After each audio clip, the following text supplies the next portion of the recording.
20 million Cybertruck. 20 pieces pa lang ang nailalabas nila na ibebenta sa market. Grabe, ang sobrang ganda. Pinakamahal na Cybertruck sa buong mundo, Tesla. Ayan, bibili na po ngayon yan ni Mang Imoy. Mang Imoy, ikakash mo na yan, ha. Parang din ako sasakay. Diyan ka na sasakay, ha. Bili na natin, ha. Uuwi na natin. Let's go. Bili na natin, Mang Imoy, ha. Sasakay na kita dyan, ha.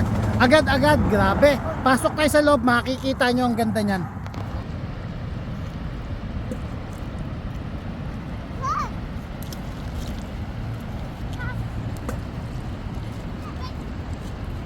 Yan po pa ngayon, oh. Excited na si Pinchang mabili ang Cybertruck.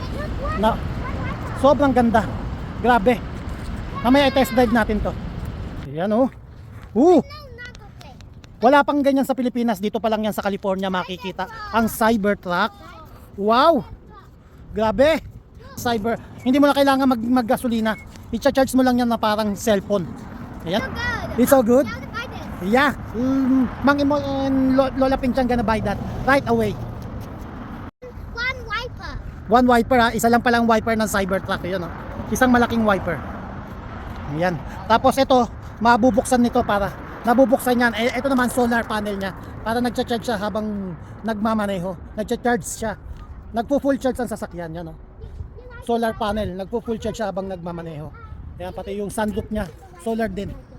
Ang ganda ng mags, oh. Woo, yeah. Abangan nyo kami. I-test drive namin. Follow nyo kami pa kung paano namin i-test drive tong Cybertruck. Dito lang yan makikita sa California. 20 million ang halaga niyan. Grabe, 20 million pesos kung ibebenta sa Pilipinas.